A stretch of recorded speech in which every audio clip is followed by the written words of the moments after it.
Welcome back to The Average Kitchen. Mark here, coming to you from Canada. Pretty excited about today's episode. The brand new, and I'm gonna look at the name so I don't mess it up, the brand new Ninja Foodi XL Pro Air Oven. So when we unboxed this morning, Jamie and I looked at this, we're like, this is a pretty nice looking unit. You'll see here, beautiful display. Let me run through the functions real quick. Whole roast, air fry, bake, dehydrate, broil, toast, bagel, pizza, and reheat. Really nice light. So here we go. Illuminates the whole thing. So we're gonna run it through a whole series of tests like we always do to show you and give you an idea how this works. But my first thing I noticed when I took it out of the box, and I know this is me being pretentious and picky or whatever, but the amount of smudges all over the top of this already, and Jamie's kind of got to reposition here to try to get an angle on it. Down, and I never touched the stainless, I picked it up from the bottom. I was a little put off when I took this out of the box, it looked that way. So what's it gonna look like when it does get used? Like, you know, as far as smudges go. But anyway, that's just me being picky. First thing we're gonna do is we're just gonna try a couple bagels. And we'll probably do 3 on different settings just to see if it does the temperature correctly. So what I could also tell you is if I open up the door here, you'll see 2 racks as well as an air fry rack. But then it also came with the roasting tray that is perforated, has holes in it, and then 2 heavy duty trays. So you certainly get a lot of product or a lot of things with this product, accessories. But there are also, Jamie was looking at the book, there are also, what other things did it say you could buy, Jamie? Muffin trays, oven mitts, cutting board. A cutting board. So it says cut side up on the middle rack. So you know us, we're always rule followers, we follow the instructions. We're gonna flip it down here to, so function, we're gonna go to bagel, 2 slices, shade 4, but let's see, shade, so how many settings are there? 7 or 1. So what do you want to do, Jamie? You want to do like a 2, 5, 7? Sure. All right, so we'll do a 2, 5, 7, and then we're started. All right, so we're winding down here, a couple seconds left.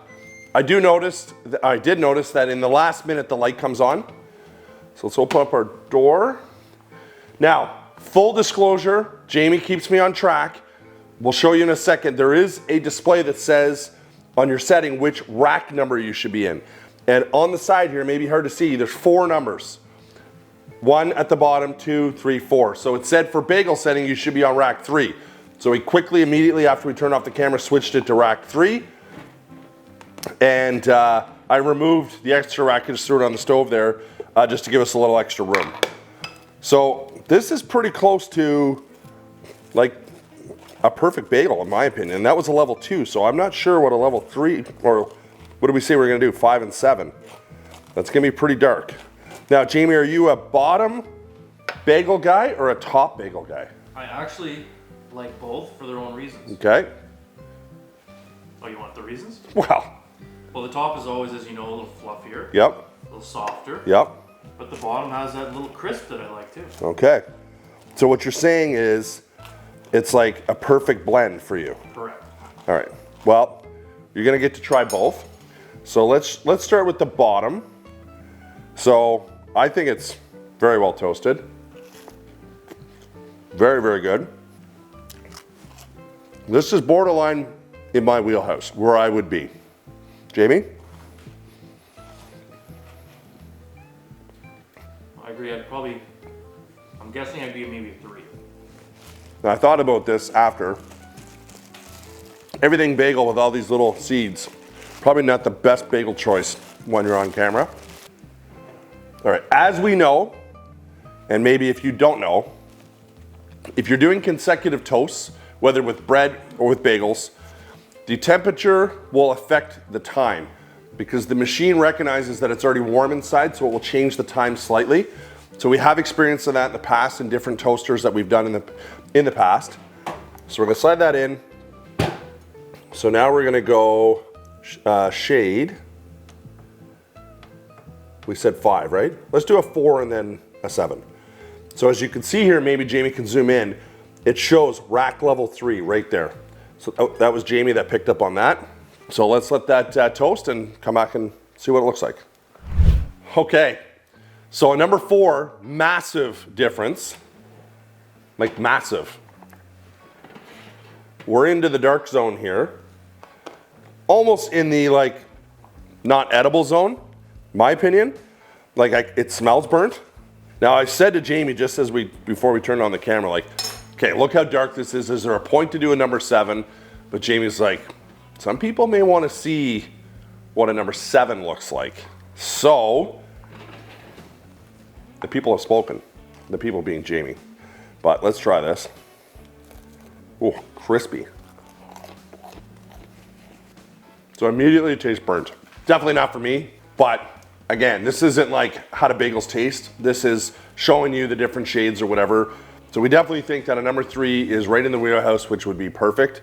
That being said, I also start to think about residual heat left over from the previous toast or whatever. However, if you're doing a big family breakfast or whatever and you have to toast a couple cycles to get everybody their English muffins, toast, whatever, sometimes it may take a couple go-arounds, but so I wonder if we should let this completely cool. Jamie has spoken and he's saying throw it in. So number 7, I almost feel like we should do a number 3 afterwards just to like have the level of perfection that we like, but all right, so shade, we're going deep here. 6.5 minute toast on a machine that's already warm. Let's hope the fire department doesn't show up. All right, it's definitely dark, but I thought it was gonna be like burnt. But let's have a look. I can tell you I'm not trying it. So, I don't know, to me, yeah, it's definitely way darker. I mean, and everybody has their own preferences, and if this is what you like, good for you.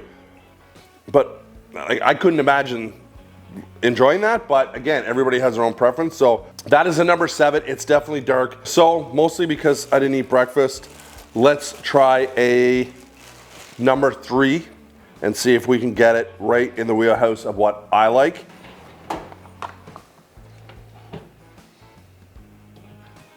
So 3.5 minutes, so what, 3 minutes less than the number 7, right, Jamie? All right, so number 3, right? So I've got this feeling that if the machine was cold and it was the first time you opened it, it would be different results, but I don't really know for sure. So what I want to do is take a 10-minute break, let this completely cool down, and then try a number 3 again. Waited for the fan to completely turn off. So I could be completely wrong on this, but our valued followers may want to know, so we're going to do it. Back in. Looks like, I haven't pulled them out yet, looks like I am wrong, but let's see.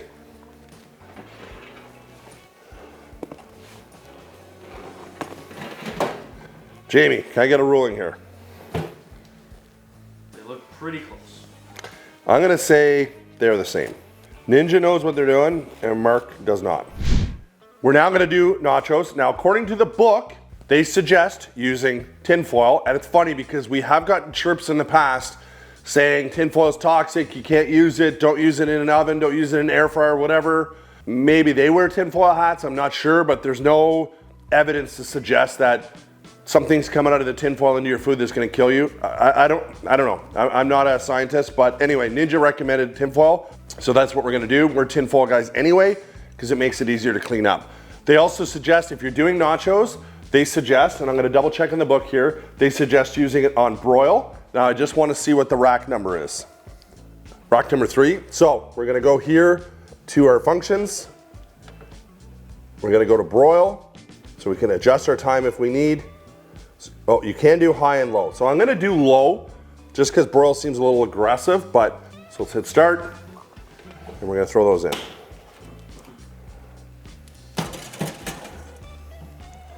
Now the default timer was 5 minutes. We'll see if it's enough. I think it should be enough, but we may have to add a little bit of time.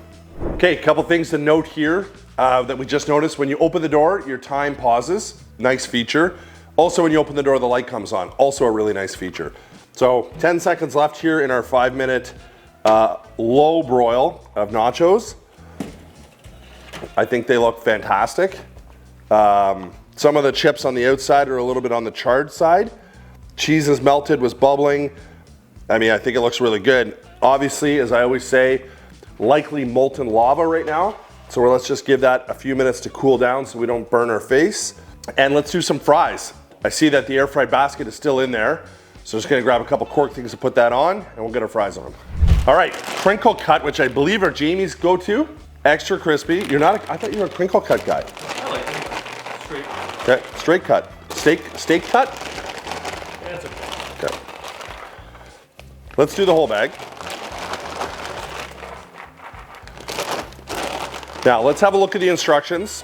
Again, generally we're not big instruction guys and we get shredded in the comments. For whatever reason, it just baffles people and bothers them and they must have sleepless nights because they comment like, just read the instructions. Anyway, let's have a look. They're now actually, a lot of these companies are putting air fry cooking on the side. So preheat to 360 Fahrenheit, 182 Celsius. Fill the basket.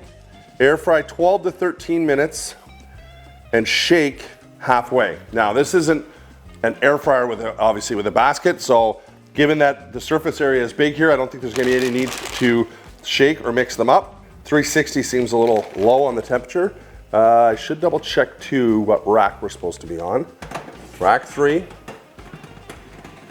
Boom. And they said 12 to 13 minutes, so let's go 13. All right, molten lava nachos, or chos as my brother calls them. Good flop, big mess. They're perfectly cooked nachos actually. Very good.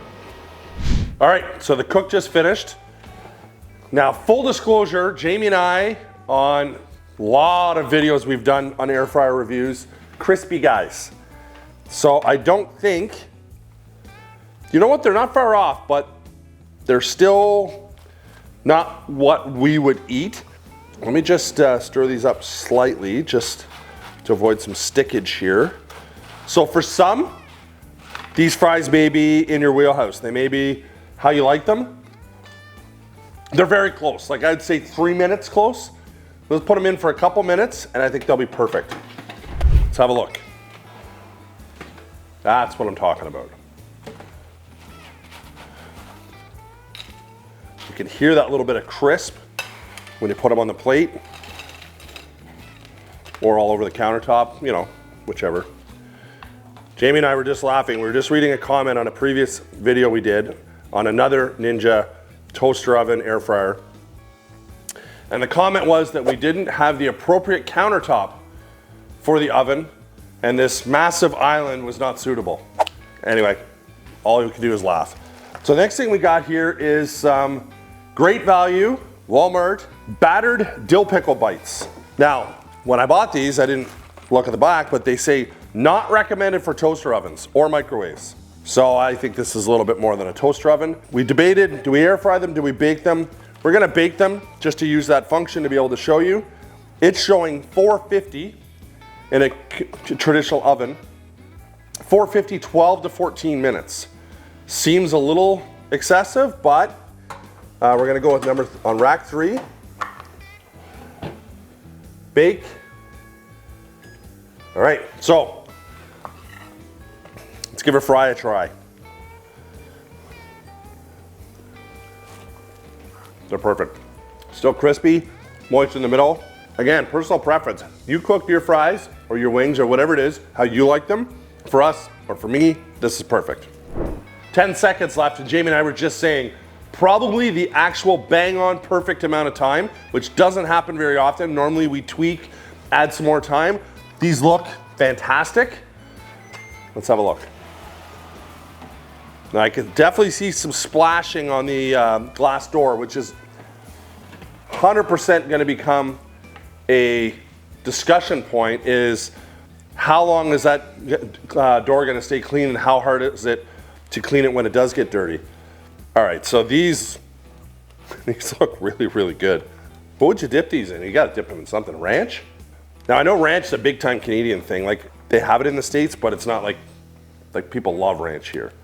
Next up, crispy and crunchy, mild Southern style wings. So the question is, Jamie, do we want to bake these or air fry them? There is no air fry instructions on these. Leave in the comments what you would do, air fry or bake. Yes. I'm gonna just say, just because this was so successful baking, okay, and we always air fry wings, always, I'm gonna say let's bake these and see how they turn out.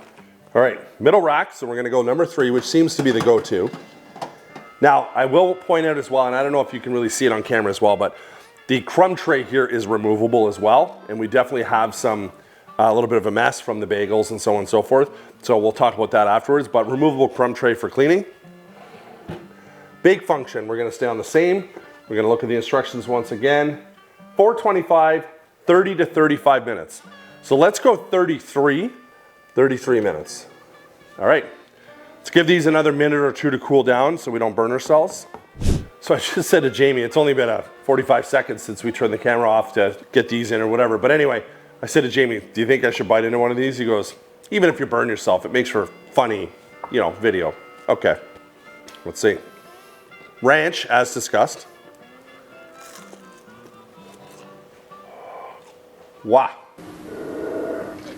Yeah. Very hot. First time ever buying these.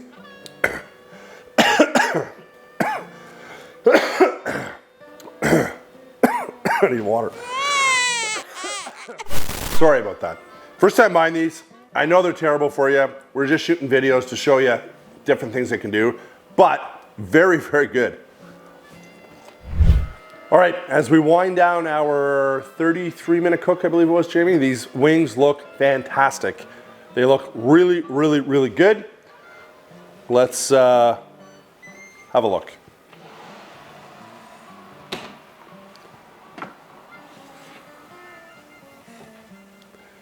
All right, so they look very, very perfectly cooked. We did not flip them at all mid-cook or anything like that.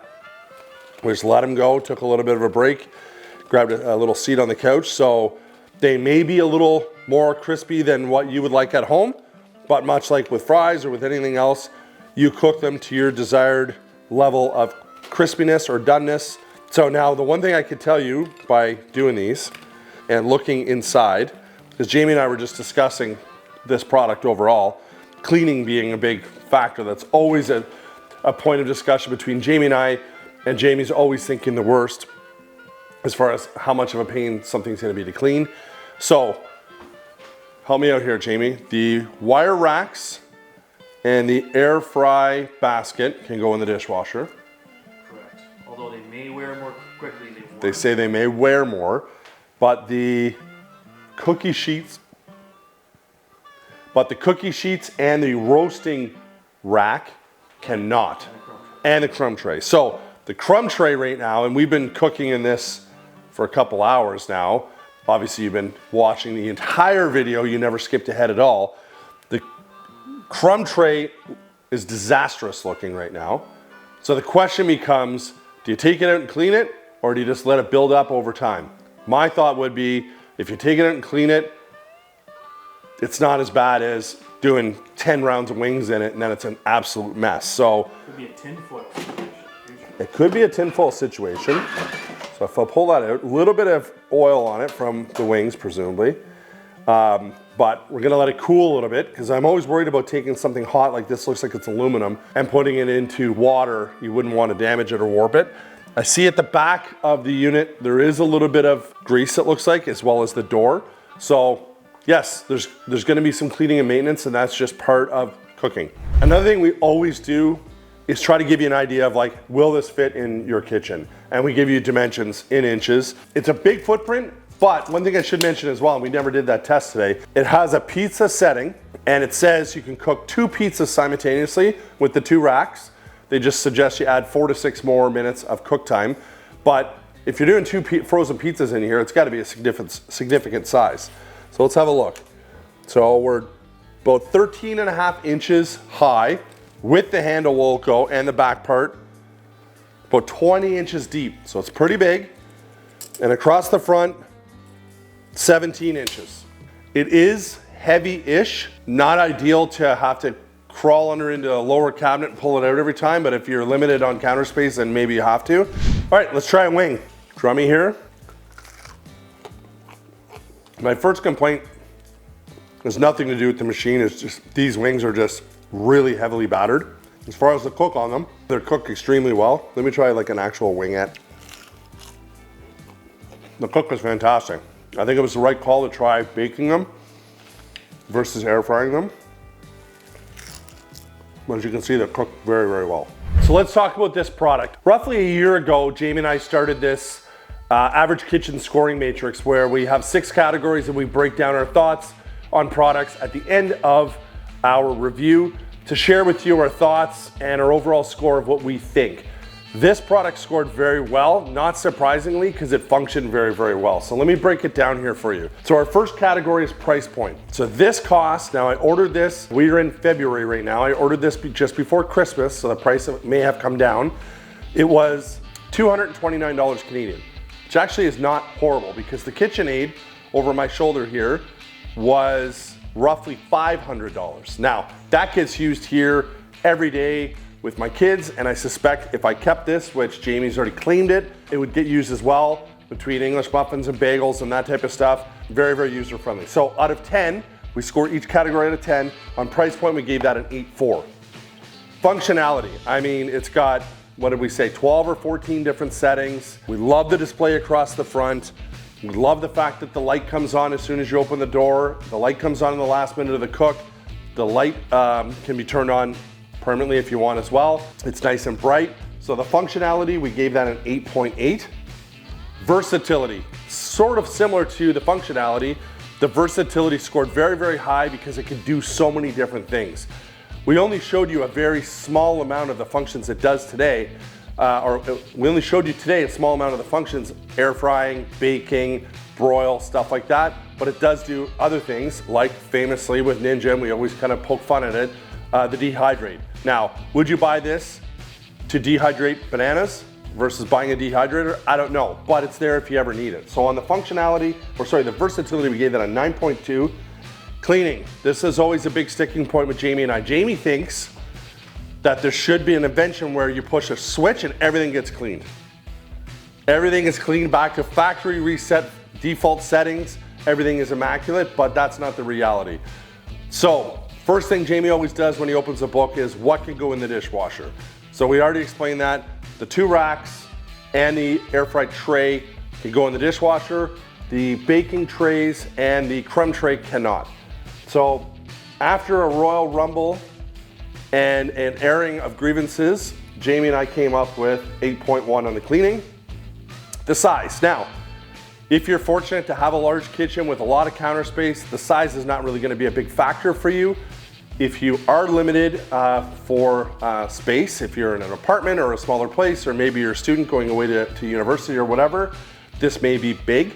But for me, I think it's a perfect size because if you want something really small, if you get something really small, it means that you're going to be only able to cook things small, like not like a pizza or anything like that. So on the size, we gave it an 8.7. The quality, I mean, Ninja just continues to impress. We have had a couple Ninja products in the past that we were kind of like, just medium on, but we really, really like this. So on the quality, we give it a 9.1. So overall, average kitchen score, Dan, our amazing editor, is going to put it up in the corner somewhere, 8.7. 8.7 out of 10, which may be the highest score we've ever given. I can't remember them all, but it is very, very high. So that's our video. We really hope you like it. Leave us a comment. Let us know what you'd like to see us review next. We'll put it on our list. We love hearing from you, and we love hearing where you're from. Jamie and I are both world travelers. So happy cooking to everybody. Don't forget to subscribe. We're trying to get to 100,000 subscribers this year, and only you can help us do that. We'll see you on the next one.